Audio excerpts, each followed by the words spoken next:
It's Dr. Marion Owen talking to you about how to survive holiday Christmas parties healthily and the entire Christmas season without gaining 20 pounds and to continue to feel good and thrive while you're doing that.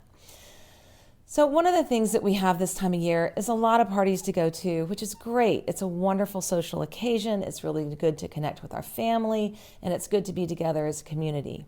And in America, and I think in most cultures, food and nourishing each other with things that we prepare or things that we like or associate with holidays or with certain people, that's an important part of your holiday tradition.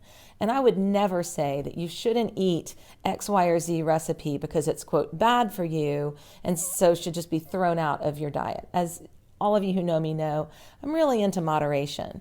And so if there's a family recipe that you just love to make it. But if that family recipe contains, a pint of whipping cream, as the creamed onions my daughter made for Thanksgiving have, they were delicious, by the way, then maybe the other parts of that meal that you're putting together shouldn't contain a pint of whipping cream. Perhaps the other components of your meal should be brighter, fresher, lightly cooked vegetables, and then a nice healthy protein. So as you're planning your holiday meals, trying to think through, is all of this creamy, cheesy comfort food because that's kind of what we look for in the winter? And is there a way I can maybe modify the sweet potatoes so that they too aren't laden with butter, in addition to this one recipe I just absolutely have to make because it reminds me of my mother? I want you to make those recipes, but then balance out the meal with the really healthy stuff. Another thing that comes up a lot this time of year is you're going to go to a holiday party and there's going to be a buffet there. And so you go and you haven't eaten beforehand, so you're very hungry, and you might drink a little more than you would normally before you get to the buffet table. And because you're hungry and perhaps a little disinhibited by the alcohol, you're going to make some poor choices. So how do you survive that buffet a little bit healthier? One thing to do is to go ahead and eat a salad before you go, so that you've eaten some nice fresh vegetables, your system's a little full, you've got something for that alcohol to interact with while you're waiting to get to the front of the buffet line. Go ahead and have a glass of wine, but as you're waiting in the buffet line, go ahead and stalk out the table. See where the fresher, simpler, lighter choices are, and save room in your plate for those. Everyone's going to have cheese trays out. Everyone's going to have meatballs and stuff like that. But maybe bypass those and get to the crudité first. And then go back if you're still hungry for the heavier things, so that you don't fill up on things that you don't really like anyway, but you're eating because you're hungry.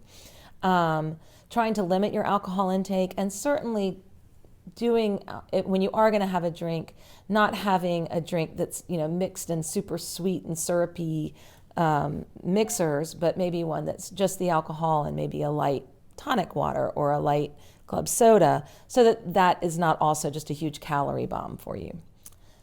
Also during the holiday season, since you are going to be going to those parties, it's really important to maintain your exercise program, making sure that you don't release your daily 30 to 45 minute walk or your gym routine or whatever it is that you do that keeps you active.